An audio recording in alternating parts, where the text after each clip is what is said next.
पुण्याच्या भोरमधील नसरापूर येथील घटनेनंतर संपूर्ण महाराष्ट्र अक्षरशः हादरलेला आहे।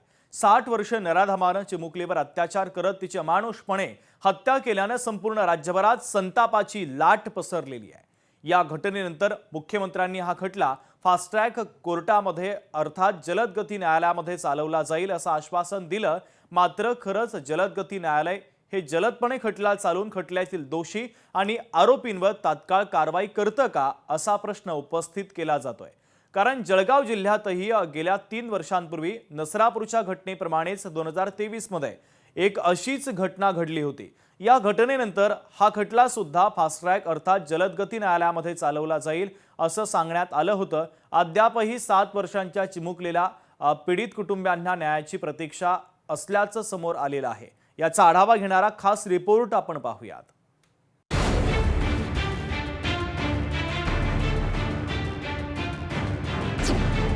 नसरापूर घटनेप्रमाणेच 3 वर्षांपूर्वी भडगावमध्ये घडली होती घटना।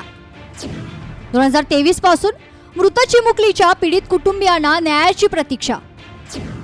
जलद गती न्यायालय संकल्पना चांगली पण कितपत प्रभावी? नसरापूर घटनेप्रमाणेच गोंडगावमधील घटनेनंतर राज्य सरकारनं तात्काळ सदर खटला हा जलद गती न्यायालयात चालवण्याचा निर्णय घेतला। मात्र अद्यापही न्यायासाठी वाट पाहावी लागते हे तेवढं दुर्दैव।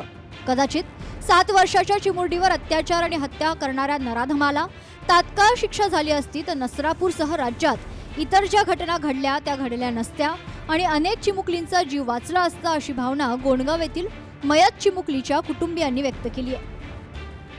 जिथपर्यंत चिमुकलीला न्याय मिळत नाही तोपर्यंत जगामध्ये अशा घटना घडल्याशिवाय राहणार नाही। 3 वर्ष झाले अजून न्याय मिळालेला नाही। फास्ट ट्रॅक कोर्टामध्ये केस चालू असताना सुद्धा 3 वर्ष झाले तरी फास्ट ट्रॅक कोर्ट अजून न्याय देत नाहीये। हा न्याय लवकर मिळायला पाहिजे आणि त्याला भर चौकामध्ये फाशी दिली पाहिजे। जिथपर्यंत त्याला भर चौकामध्ये फाशी दिली जात नाही तोपर्यंत लोकांना कळत नाही, तोपर्यंत लोक सुधरत नाही। न्याय मिळाले नाही, 3 वर्ष वेग्यात फास्ट कोर्टला सांगेल होतं सरकारने न्याय देणं पाहिजे, कोर्टाने न्याय देणं पाहिजे। तो आरोपी फिरी राहना, येरी राहना, खाई राहना, पी राहना, मागणी एकच आहे त्याने हातपायने फाण्या तुटण्या पाहिजेत आणि त्याला फाशीच होणी पाहिजे। या घटनेला 3 वर्ष उलटूनही न्याय मिळत नसल्यानं अद्यापही हे पीडित कुटुंब न्यायाच्या प्रतीक्षेत आपल्या चिमुरडीच्या फोटोसमोर बसून न्यायाची अपेक्षा करतात। अन्य घटनांमध्ये फास्ट ट्रॅक कोर्ट जलद गती न्यायालयामध्ये सुरू असलेल्या खटल्यांबाबत आमदार रोहित पवार यांनीही माहिती घेण्यास सुरुवात केली।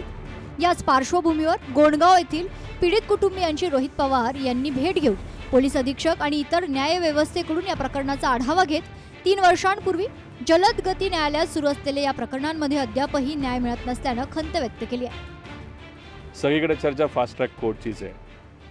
पुण्यामध्ये जी घटना घडली फास्ट ट्रॅक कोर्ट, त्यानंतर जी आत्ता आम्ही पालघरला सुनील भाऊ भुसारापूर इथं आले, पालघरला जी घटना घडली काल तिथे फास्ट ट्रॅक कोर्टची मागणी करण्यात आली। पण आता फास्ट ट्रॅक कोर्टचा खरंच फायदा होतो का हे कुठेतरी जर बघायचं असेल तर दुर्दैवी घटना जी इथं घडली या गावामध्ये इथं आपल्याला जाणवेल 3 वर्ष होऊन सुद्धा त्या फास्ट ट्रॅक कोर्टमधून अजूनपर्यंत न्याय हा मिळालेला नाही। फास्ट ट्रॅक कोर्ट म्हणजे कुठेतरी जलद गतीनं न्याय मिळेल अशी अपेक्षा असते। मात्र फास्ट ट्रॅक कोर्ट हे स्लो ट्रॅक कोर्ट आहे की काय असा प्रश्न रोहित पवार यांनी देखील उपस्थित केला।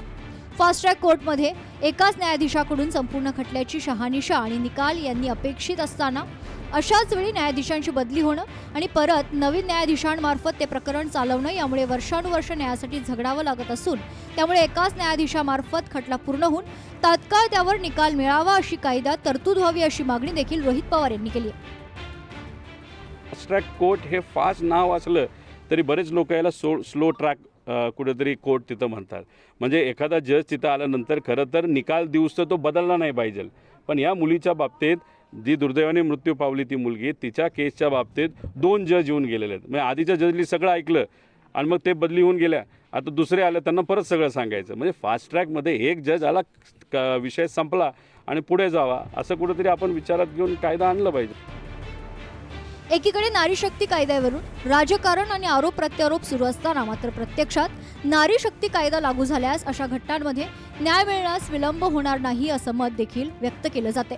त्यामुळे आता फास्ट ट्रॅक कोर्ट अर्थात जलद गती न्यायालय कायद्यातही काही बदल हे अपेक्षित असून महिला अत्याचाराबाबत न्यायव्यवस्था अधिक प्रबळ होणंही गरजेचं असल्याचं मत सर्वसामान्य नागरिकांकडून व्यक्त केलं जात आहे.